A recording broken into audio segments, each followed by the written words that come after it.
छात्रों, आज हम पढ़ेंगे रस के दूसरे पाठ को। रस के पहले पाठ में मैंने रस को कैसे पहचाना जाए इसके बारे में बता दिया था। अब मैं आज रस के प्रकार को विस्तृत रूप से बताऊंगा, विस्तार से बताऊंगा। लेकिन उससे पहले मैं कहना चाहूंगा कि जब तक सांस है घाव मिलता रहेगा, और जब तक आस है टकराव मिलता रहेगा। अगर हमारा रास्ता सही है तो कोई कुछ भी कह ले, लेकिन गैरों से भी लगाव मिलता रहेगा। आज हम जो कुछ बच गया था रस में, उसके बारे में हम आगे पढ़ेंगे और उसकी जानकारी विस्तृत रूप से प्राप्त करेंगे। जैसे अनुभाव, क्या होता है अनुभाव? तो अनुभाव के बारे में मैंने बताया है कि अस्थाई भाव उत्पन्न होने के बाद जो भाव उत्पन्न होती है उसे अनुभाव कहते हैं। अस्थाई भाव, और मैंने अस्थाई भाव के बारे में पहले ही बता दिया था कि अस्थाई भाव क्या है।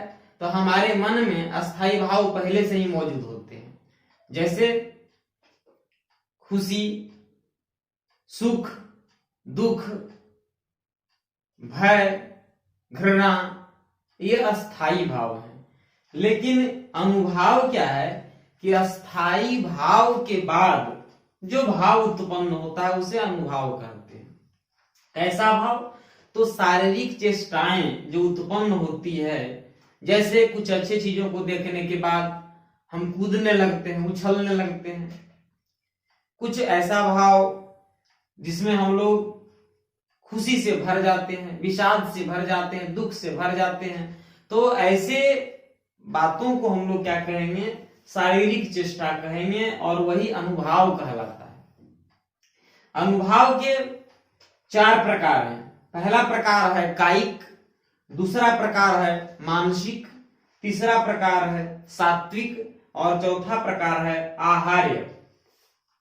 तो सबसे पहले हम जानते हैं कि कायिक क्या है। तो कायिक में कूदना, उछलना, इशारा करना आदि, यानी कि कायिक, काया में जो परिवर्तन, काया मीन्स शरीर, तो काया में जो परिवर्तन आता है उसे हम कायिक अनुभाव कहते हैं। और जब मानसिक अनुभव आता है, यानी कि मन की प्रवृत्ति में बदलाव होता है, मन के विचारों का परिवर्तन होता है, तो उसे हम मानसिक अनुभव कहेंगे। जैसे हर्ष आ गया, विषाद आ गया, खुशी है, ये सब किसमें है? मानसिक। उसके बाद है सात्विक। तो सात्विक विस्तृत है, इसलिए हम सात्विक को थोड़ा सा स्टॉप करते हैं। आहार्य पहले देख लेते हैं। आहार्य क्या है? तो आहार्य है कि वेशभूषा के द्वारा प्रदर्शन, लेकिन कैसा प्रदर्शन? अपोजिट टू सिचुएशन, यानी कि सिचुएशन के विपरीत बिहेव करना। जैसे सिचुएशन के विपरीत का मतलब क्या है कि मान लीजिए आपको फोन आता है, कोई फोन किया कि जो गांव वाली चाची थी वो मर गई, तो आप कहते हैं अच्छा चाची मर गई, वो तो मर गई करेगी, मरने की जैसी थी। तो ऐसा विचार, आपको अगर एक शोक का समाचार आया है तो आपको दुखित होना चाहिए, लेकिन आपने कहता हो अच्छा चाची मर गई, मर दीजिए। तो ये जो विचार है ये आपका आहार्य हो गया। वैसा अनुभाव जो कि भाव प्रदर्शन, यानी कि विपरीत भाव प्रदर्शन करे, स्थिति के अनुकूल ना करे। जैसे उसको हम शॉर्टकट में कहते हैं हंसुआ के ब्याह में खुरपी का गीत। हंसुआ के ब्याह में खुरपी का गीत, शादी हो रहा हंसुआ का और खुरपी का गीत गाएंगे, तो वैसे विचारों को हम लोग आहार्य कहते हैं। अब है सात्विक। तो सात्विक के 8 प्रकार हैं, यानी कि सात्विक अनुभाव के 8 प्रकार हैं। पहला प्रकार है अस्तंभ। अस्तंभ में क्या होता है? शरीर की गति का रुक जाना। दूसरा क्या है? स्वेद। स्वेद का मीनिंग क्या हो गया? पसीना आ जाना। तीसरा क्या है? रोमांच। रोमांच का मतलब रोया खड़ा हो जाना। अब पसीना 2 तरीके से आता है। एक पसीना कब आता है? डर से। दूसरा पसीना कब आता है? सिचुएशन के हिसाब से जब हम नहीं रिएक्ट कर पाते हैं तब रोमांच, रोए खड़ा हो जाना, ये खुशी से भी होता है और डर से भी होता है। स्वरभंग, स्वरभंग मीन्स आवाज को बदल देना, किसी विशेष परिस्थिति में आवाज का अपने आप बदल जाना, डर के मारे, खुशी के मारे आवाज का बदल जाना, ये क्या कहलाता है? स्वरभंग कहलाता है। कंप, कंप का मतलब है कंप कपाना, यानी कि शरीर का कांपना। उसके बाद है विवर्णता। विवर्णता क्या है? तो विवर्णता है चेहरे के रंग का बदलना, मीन्स चेहरा का रंग क्या?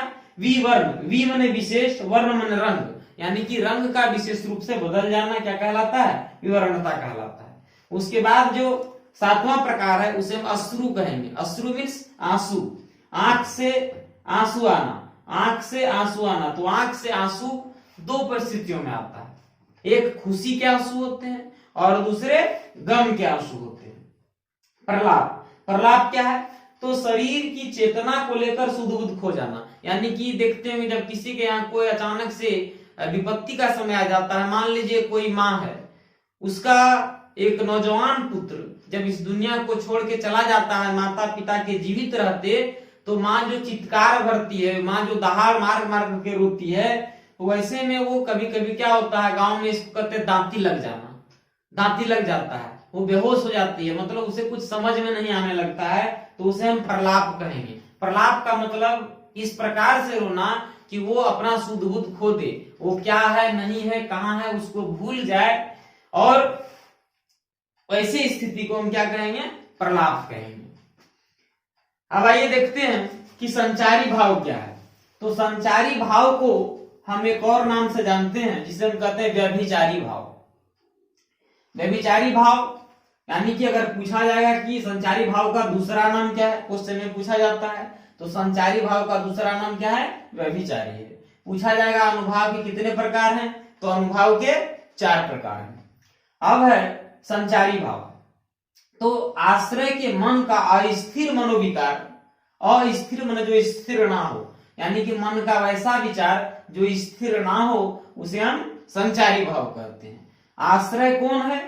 जिसके मन में हुआ है वो आश्रय है। और संचारी भाव में अस्थाई भाव और भी क्या होता है? तेज हो जाता है। संचारी भाव में क्या तेज हो जाता है? संचारी भाव में अस्थाई भाव तेज हो जाता है। उसके बाद है कि संचारी भाव अपना कार्य तुरंत कर लेता है और फिर वो अस्थाई भाव में विलीन हो जाता है। ये कैसे? तो आइए इसको थोड़ा सा समझते हैं। जैसे एक बच्ची है, वो अपने माँ के सामने खूब रो रही थी, जिद कर रही थी कुछ लेने के लिए, लेकिन अचानक से उसके पापा आ गए, तो उसका रोना चुपचाप बंद हो गया। और रोना जो चुपचाप बंद हो गया, तो हम क्या कहेंगे कि उसका जो संचारी भाव है वो तुरंत बदल गया।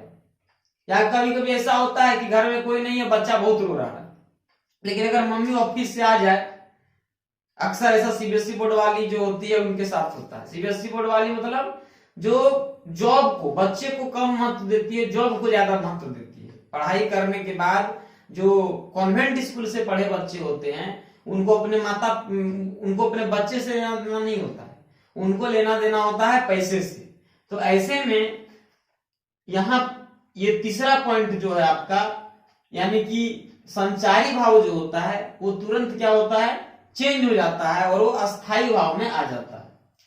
क्वेश्चन आता है यहां से कि संचारी भाव कितने हैं? तो संचारी भाव 33 हैं, 33 हैं। संचारी भाव 33 हैं। ये बहुत बार पूछा गया है, संचारी भाव कितने हैं? तो संचारी भाव है 33। कमेंट में बताइएगा कि वो 33 कौन कौन है। अगर कोई वीडियो देख रहे होंगे तो, या देखेंगे कभी, तो वो बताएंगे कि संचारी भाव जो है वो 33 कौन कौन है, ये बताना है। अब आइए आते हैं मुख्य बात पर। अभी तक हम विस्तृत रूप से पढ़ रहे थे, लेकिन जो क्वेश्चन अब जहां से बहुत अधिक बनता है, जहां से सीधा सीधा क्वेश्चन एग्जाम में उठा करके दे देता है, उसको देखते हैं। पूछा जाएगा कि आधुनिक व्याकरण में रस कितने हैं? तो आधुनिक व्याकरण में 11 रस हैं, जिसे हम 11 कहते हैं, 11 रस हैं। और जितने रस हैं उतने अस्थाई भाव हैं। इसका मतलब 11 रस है तो 11 क्या है? अस्थाई भाव है। अब पहला जो रस है जिसे रसराज कहा गया, जिसे रसपति कहा गया, वो है श्रृंगार रस। श्रृंगार रस जो है उसे रसराज कहा गया है। और इसकी बड़ी भूमिका होती है फिल्मी गानों में। जितने गाने सुपर डुपर हिट होते हैं अक्सर वो श्रृंगार रस से रिलेटेड होते हैं। जैसे अगर हम बात करेंगे कि श्रृंगार रस को रसराज किसने कहा या रसपति किसने कहा, तो जवाब देंगे क्या कि श्रृंगार रस को रसराज या रसपति आचार्य भोज ने कहा। आचार्य भोज ने श्रृंगार रस को क्या कहा, रसराज कहा या रसपति कहा। तो रसपति किसे कहा जाता है, श्रृंगार रस को कहा जाता है। रसराज किसे कहा जाता है, श्रृंगार रस को कहा जाता है। किसने कहा, तो आचार्य भोज ने कहा। क्वेश्चन अगला कि रति का अस्थाई भाव क्या है, तो ये श्रृंगार रस का अस्थाई भाव क्या है, तो श्रृंगार रस का अस्थाई भाव है रति। रति मीन्स प्रेम। तो प्रेम दो प्रकार का होता है, एक संयोग का प्रेम और दूसरा है वियोग का प्रेम। वियोग का प्रेम मतलब सैड सॉन्ग। सैड सॉन्ग जितना होगा वो सब वियोग में आएगा, और जितना रोमांटिक सॉन्ग होगा वो संयोग में आएगा। बस अंतर दोनों में रहेगा कि वियोग भी रोमांटिक होता है, सैड सॉन्ग भी रोमांटिक होता है। लेकिन सैड सॉन्ग में क्या होता है, नायक नायिका एक दूसरे से दूर होते हैं, हीरो हीरोइन एक दूसरे से दूर होते हैं। मैंने पहला वीडियो में बताया था जाए चंदा ले आवा खबरिया, उसमें क्या है कि हीरो हीरोइन एक दूसरे से दूर है। तो वहां पर हम कहेंगे कि क्या है कि प्रेम है, प्रेम है दोनों को एक दूसरे से, लेकिन मिलन नहीं हो रहा है। ठीक है, तो वहां पर क्या होगा, वियोग श्रृंगार होगा। ठीक है, अगर आपको पता होगा एक गाना आया था गुंजन सिंह का, आटा चक्की के मशीन। ठीक है, तो वो आटा चक्की की मशीन कहां लगाना चाहता है, तो आटा चक्की का मशीन लगाना चाहता है उसी के ससुराल में, घर के सामने, लड़की उसके घर के सामने।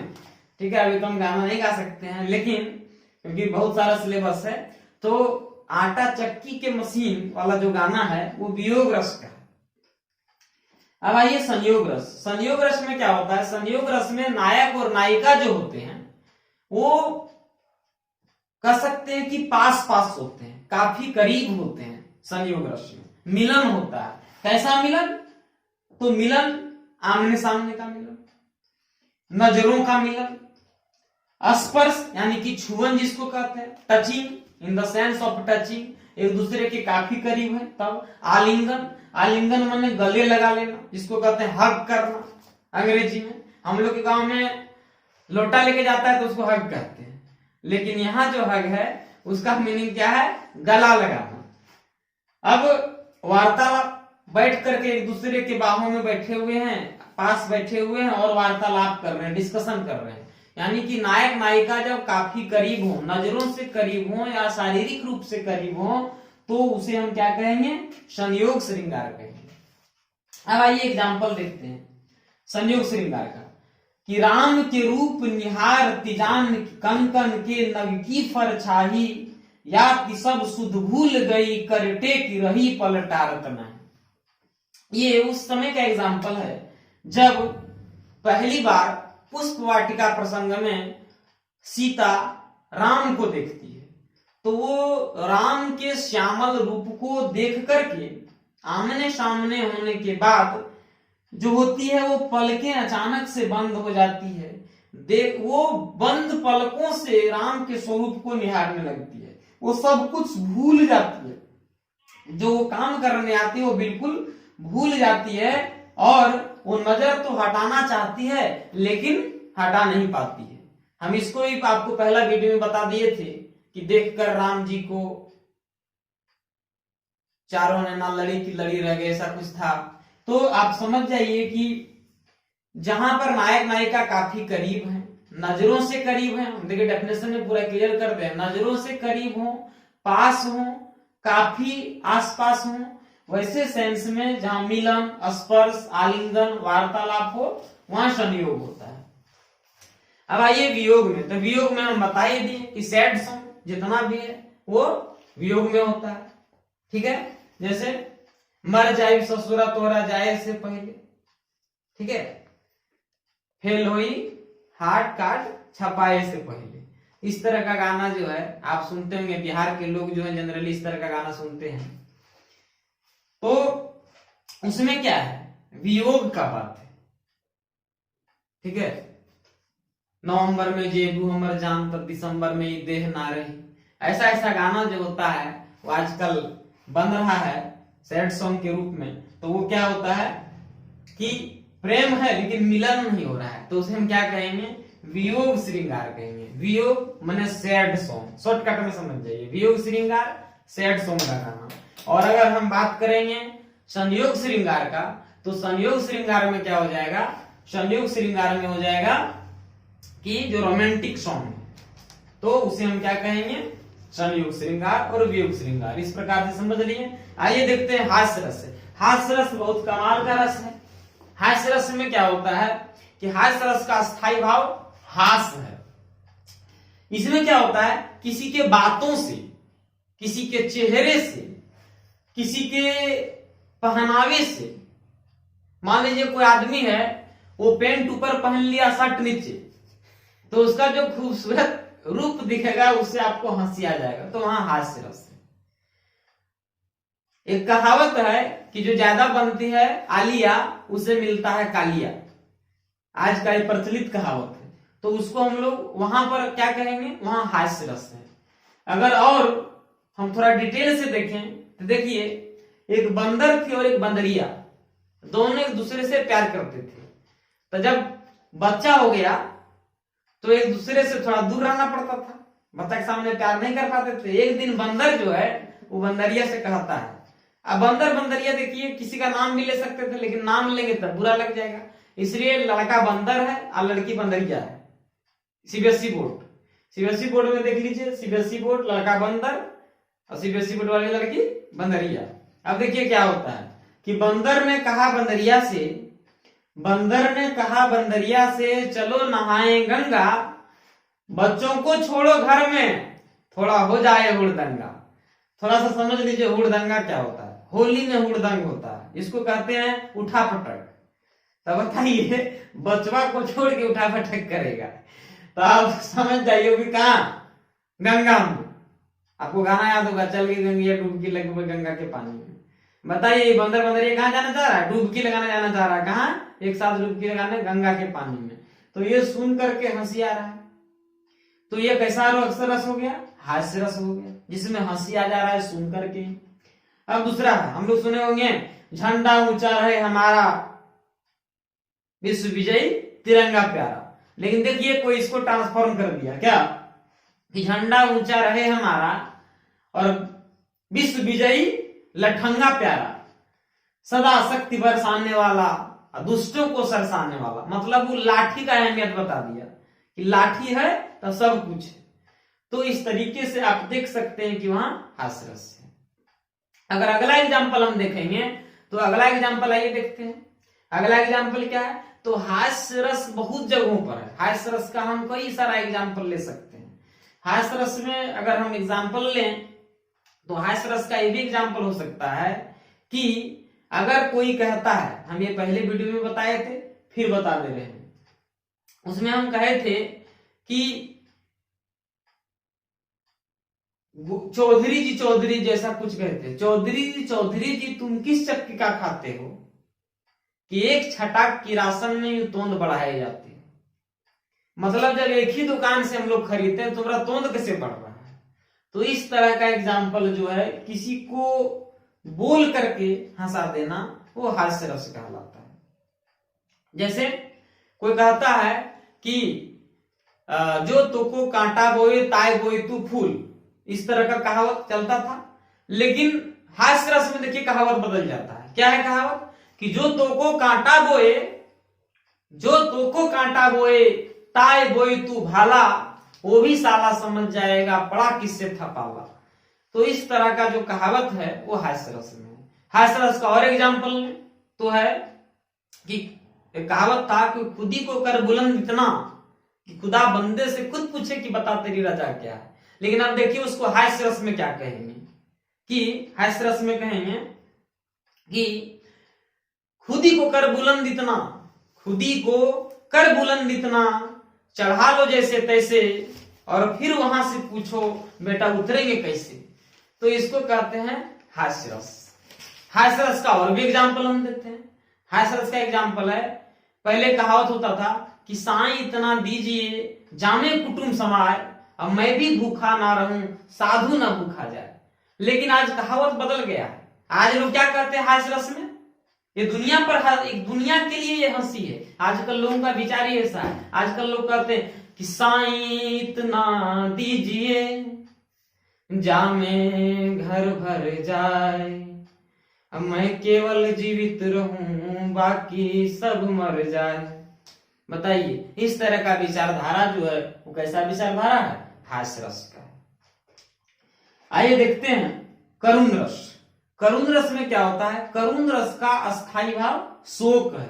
शोक कब? शोक मतलब किसी अपने की मृत्यु, आपका अपना प्यारा दोस्त हो, आपका परिवार का कोई अपना हो, आपका सगा संबंधी कोई अपना हो, रिलेशन का कोई अपना हो, उसकी अचानक से अनिष्टकारी मृत्यु हो जाए, अल्पकालिक मृत्यु हो जाए, कुछ समय में मृत्यु हो जाए।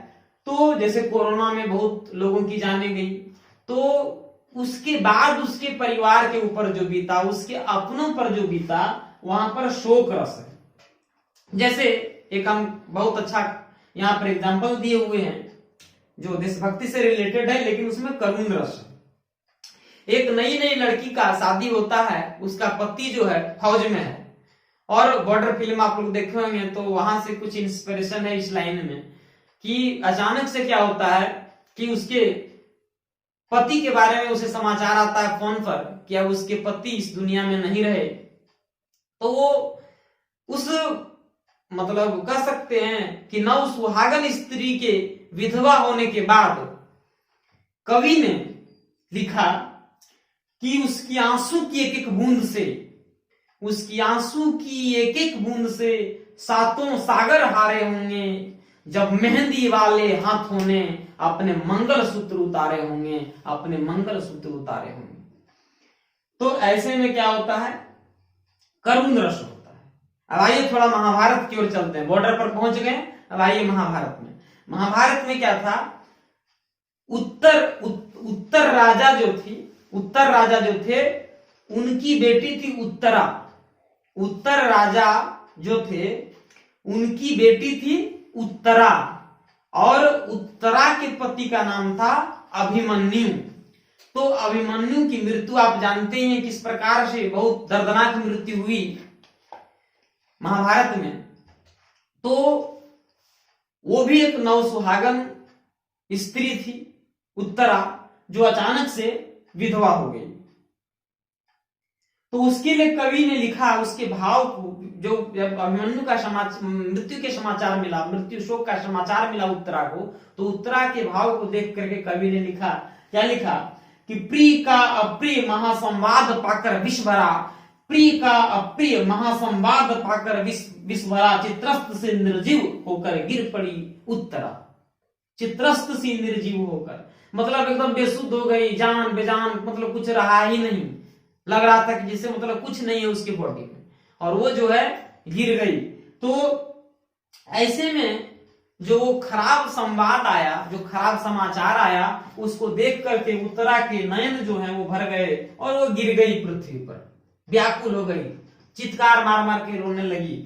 तो उसका हस्बैंड था, पति था अभिमन्यु, और उसकी मृत्यु यानी कि अपने की मृत्यु, तो अपने की मृत्यु, अभी बॉर्डर में जो सैनिक मारा उसका भी हस्बैंड था, अपने की मृत्यु यानी कि कोई अपना प्यारा दोस्त, अपना हस्बैंड, ये सब की जब मृत्यु हो जाती है, मौत हो जाती है, तो वहां पर क्या होता है?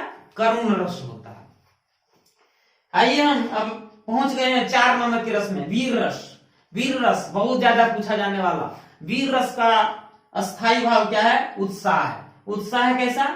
तो किसी व्यक्ति का, अगर किसी आप गरीब की मदद कर देते हैं, किसी का उद्धार कर देते हैं, कोई गरीब विद्यार्थी को आप जो है पूरे लाइफ टाइम फ्री में पढ़ा देते हैं, या किसी धर्म के लिए, अपने धर्म के लिए, दूसरों के धर्म के लिए, धर्म को बचाने के लिए, राष्ट्रीय धर्म को बचाने के लिए कुछ अच्छा काम कर देते। जैसे मोदी जी ने भी हिंदू धर्म को बचाने के लिए राम मंदिर को शुरू कर दिया और उसको उन्होंने लगभग अब वो पूरा करने वाले हैं।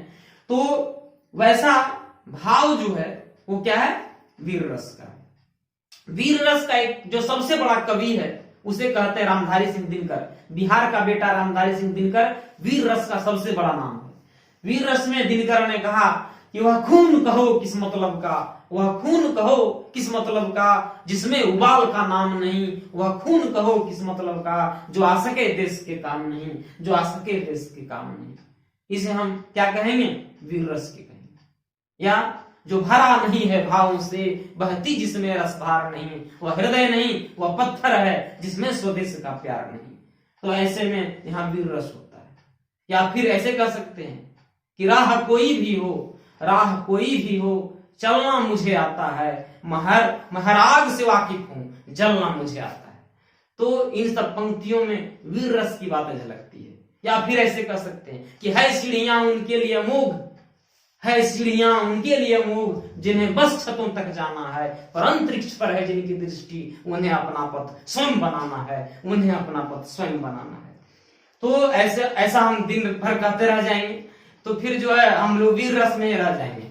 तो ऐसे पंक्तियों को हम लोग क्या कहेंगे, वीर रस कहेंगे। वीर रस यानी कि गजब का भाव, जिससे आपका रोमा एकदम गुनगुना जाए, शरीर सनसना जाए, मन टनटना जाए, उसको कहते हैं वीर रस। आइए अब आ जाते हैं रौद्र रस।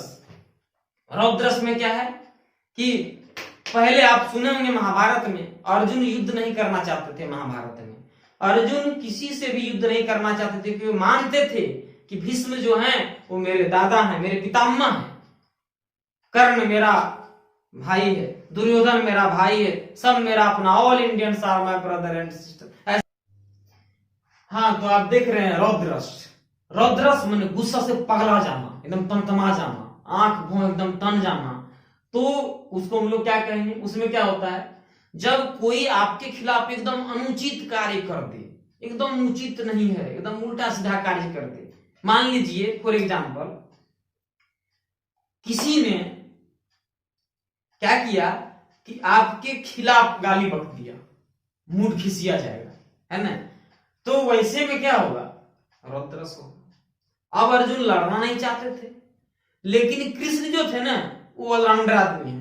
कृष्ण बहुत बड़े ऑलराउंडर है। कृष्ण जो है, कहा भी गया है कि उपदेश मानो तो कृष्ण का और चरित्र मानो तो राम का। क्योंकि अगर कृष्ण का चरित्र मान लीजिएगा, पक्का रोज मार खाइएगा, ठीक है, और आपकी जान भी जा सकती है। लेकिन अगर आप राम के चरित्र पर जीते हैं तो आप दुनिया में महान बनते हैं। राम के बारे में कहा भी गया है कि जब तक राम अयोध्या में थे तब तक राम कहलाए, जब वो अयोध्या से बाहर निकले तो वो श्री राम कहलाए, और जब उन्होंने पूरे अपने 14 वर्ष के वनवास को काट करके फिर अयोध्या में पधारे तो वो न राम रहे न श्री राम रहे। उन्हें लोगों ने क्या कहा, मर्यादा पुरुषोत्तम श्री राम कहा। तो मर्यादा पुरुषोत्तम श्री राम बनने में उन्हें क्या करना पड़ा, तो अपने जीवन में रौद्र रस को रखना पड़ा। तो रौद्र रस वो दिखाते नहीं थे। महान आदमी का पहचान है कि गुस्सा वो कभी दिखाता नहीं है। तो ऐसे में क्या हुआ कि श्री कृष्ण की बातों को सुन करके श्री कृष्ण बहका दिए कि देख तेरे बीबी के साथ ऐसे कर दिया। कहे तुम नहीं सुन रहा है अर्जुन, थोड़ा दिमाग उमाग सही है कि नहीं, तुमको जो है एक सुई तक नहीं दिया, एक सुई तक नहीं दिया, इतना सा नहीं दिया आपको। तुम 5 गांव तेरे लिए मांगने गए रे, 5 गांव नहीं दिया। बताओ, अब तुम कहता है चाचा है, भतीजा है, मौसा है। अरे गधा, ऐसे करेगा तो होगा कुछ। ऐसा नहीं बोलेंगे गधा उधर, लेकिन हम एग्जाम्पल के लिए समझा दे रहे हैं। तो क्या हुआ कि अर्जुन जो है तमा गए, एकदम उनका भौं खिसिया गया। तब जो है कवि लिखते हैं कि श्री कृष्ण के वचन सुनकर अर्जुन क्रोध से जलने लगे। श्री कृष्ण के वचन सुन अर्जुन क्रोध से जलने लगे और सब शोक अपना भूलकर करतल युगल मानने लगे। करतल मीन्स होता है दोनों कर ध्वनि, एकदम जोर जोर से पटकने लगे। आओ देख लेंगे, लेडीज लोग देखिए लड़ती है तो लेडीज एकदम काटने लगती है हाथे पर, आओ तुरंत एकदम मतलब उसी तरीके से अर्जुन जो है पूरा एकदम तमतमा गए, तो उसको हम लोग क्या कहेंगे, रौद्र रस कहेंगे। गुस्सा से एकदम पनपना जाना, मूड पनपना जाना। हमारे गांव में कहा जाता है कि एकदम दिमाग हमारा पनपना गया है, पनपना गया है मतलब एकदम गुस्सा जो है सर चढ़ करके बोल रहा है, अब जो उखाड़ देगा नहीं होता, आरा जिला उखाड़ देगा किला एकदम गुस्सा में, तो उसको हम लोग क्या कहेंगे, रौद्र रस कहेंगे। भयानक रस, भयानक रस में क्या है, तो कोनो भयानक वस्तु को देख लिए, कोनो भयानक दृश्य देख लिए, मन में रतियम सपना उठ गया तरह तरह का, एकदम मतलब डर वाला सपना, अचानक से बेचैन हो गए, तो वहां पर क्या होता है, भयानक रस होता है। जैसे देखिए एक राहगीर है, बटोही, बटोही कहते हैं राहगीर को। अगर बटोही शब्द ना समझ में आए तो गाना सुन लीजिए, कौन दिशा में लेके चला रे बटोहिया, है ना, नदिया के पार का गाना है। तो बटोही कहते हैं किसको, रास्ता में जो नया रास्ता में जो अकेले जाए उसे हम लोग कहते हैं बटोही। तो बटोही जो है, एक अकेला बटोही जा रहा था भयानक जंगल, अब वो जब बीच रास्ता में पहुंच गया तो वो देखता है कि एक दने अजगर है और दूसरा दने बड़का सियार है, तो वो जो है डर गया। बड़का को मैंने बड़ा विशाल का है। विकल बटोही बीच में पड़े मूर्छा खाए, विकल में होता है बेचैन, तो दोनों तरफ देखा तो एकदम जो है परेशान हो गया। तो परेशान हो गया तो क्या हो गया, मूर्छित हो गया। मूर्छित हो गया माने बेहोश हो गया। तो हम लोग क्या कहेंगे कि ऐसे में दृश्य को देख करके, भयानक वस्तु को देख करके, सिचुएशन को देख करके वो क्या हो गया, बेहोश हो गया। बहुत सारी लेडीज होती है, वो लोग जो है लड़ाई नहीं देख पाती है, खून नहीं देख पाती है, हल्का सा मारपीट में कहीं खून निकल गया तो वो जो छाती पीट पीट के दहाड़ मार के रोने लगती है। तो ऐसी स्थिति में वहां क्या है, भयानक रस है। मतलब भयानक वस्तु को देख करके, भयानक दृश्य को देख करके, भयानक कहानी को याद करके, भयानक कहानी को सुन करके, भयानक सपना को देख करके जो मन में भाव डर से भर जाए, डर लगने लगे, कंपपी आ जाए, उसको हम लोग भयानक रस कहते हैं। आइए देखते हैं विभत्स रस। विभत्स रस मतलब देखे घिनघिना जैसा लग रहा है, पचपचा रहा है, एकदम समझ जाइए कि शाहगंज का नहर वैसा कोई आदमी है। किसी आदमी को देख लीजिए पूरा हाथ में एकदम, मुंह में कटहल जैसा एकदम निकल गया है, फोड़ा फुंसी है ना, बर्रा निकल गया, एकदम बर्रा कहते हैं गांव में उसको, फूल गया है। और लड़की लोग को जल्दी निकलता है तो वो लोग जो है तरह तरह का क्रीम लगाती है, एलोवेरा लगाती है, कुछ मतलब बेसन लगाती है, अंडा खाती नहीं गाल में लगाती है। तो ऐसे में वहां क्या होता है, विभत्स रस होता है। छोटका बच्चा को देख लीजिए, जो मतलब रहता है गरीब घर का परिवार का, ऐसे कर ले रहेगा, उसके नाक से बह रहा है ना, उसके बाद मुंह जो एकदम गंदा है, करुआ दिख रहा है, तो ऐसा आदमी जो होता है उसमें क्या होता है, विभत्स रस होता है। अब मतलब उसको गोदी में उठाने में घिनघिना लगेगा, तो छूने मन नहीं करेगा, तो विभत्स रस है। जैसे विभत्स रस का जो अस्थायी भाव क्या है, घृणा है, मतलब एकदम देखते ही मन में घृणा आ जाना, एकदम मिलने का मन नहीं करेगा। बैठे कोई मुंह नहीं, कोई लड़के लड़का रहता है मुंह नहीं एकदम धोता है, ठंडा में तो निकम धोएगा, अब वो क्या है, अगर बगल में बैठो पूरा महकेगा एकदम, तो अच्छा नहीं लगेगा। अब देखिए कवि क्या लिखते हैं कि सुलुक सुलुक घाव से, सुलुक सुलुक में पर आ रहा है एकदम, समझिए घाव एकदम बढ़ गया है, घाव से निकल रहा है, पी भी निकल रहा है एकदम, मतलब उसको अब देख लीजिए, सोचिए कैसे लगेगा।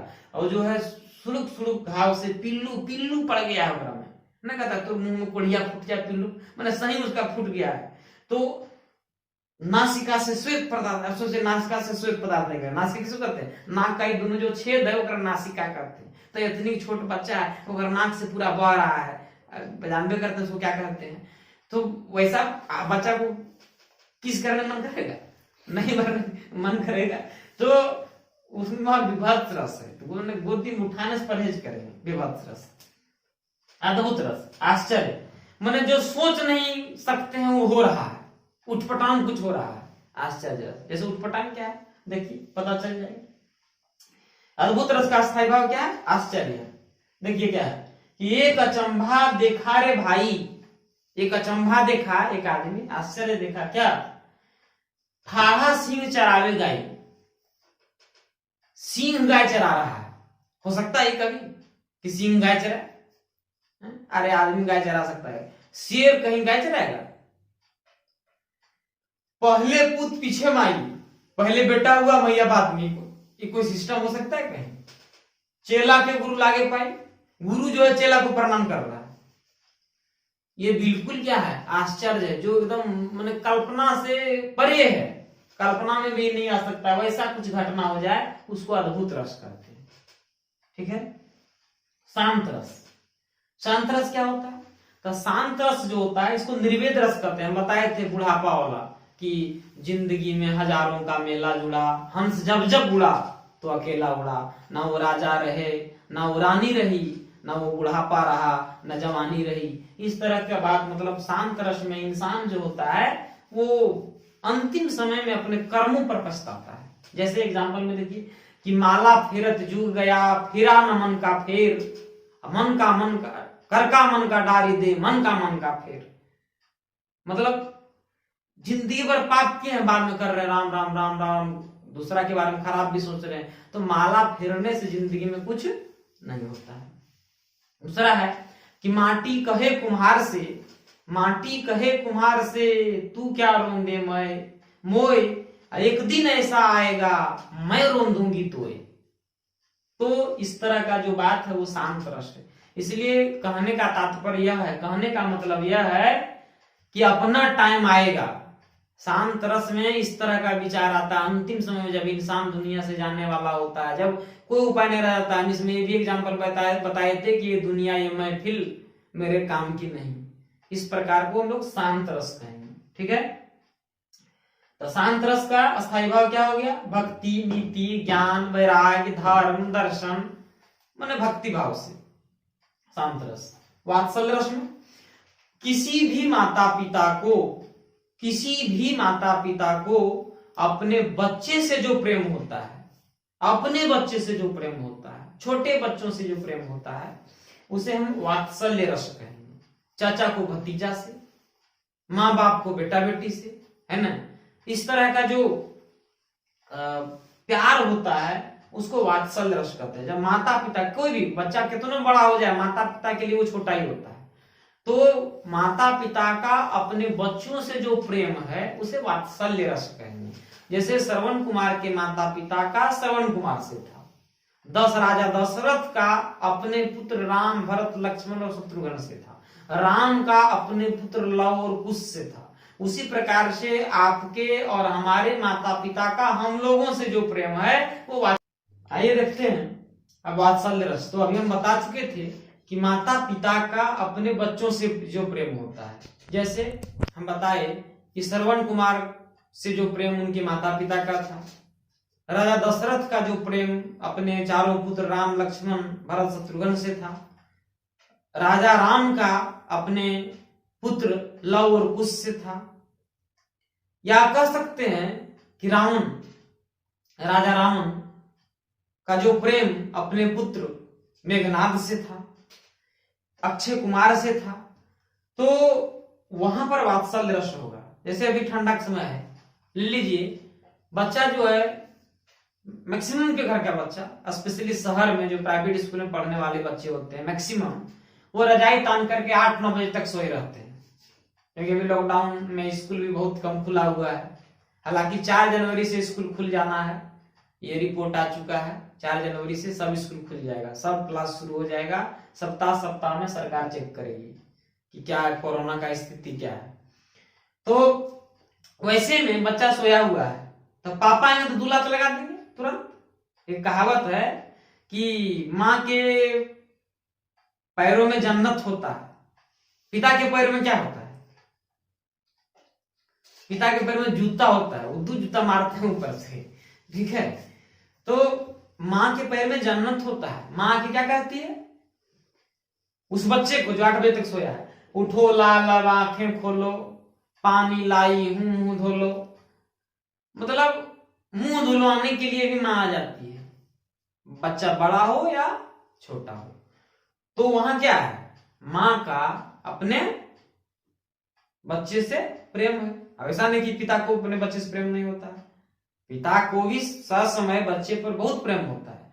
क्योंकि कहावत है कि माँ अपने बच्चे को 9 महीना पेट में लेके घूमती है, बस इतना ही कहावत है माँ के लिए।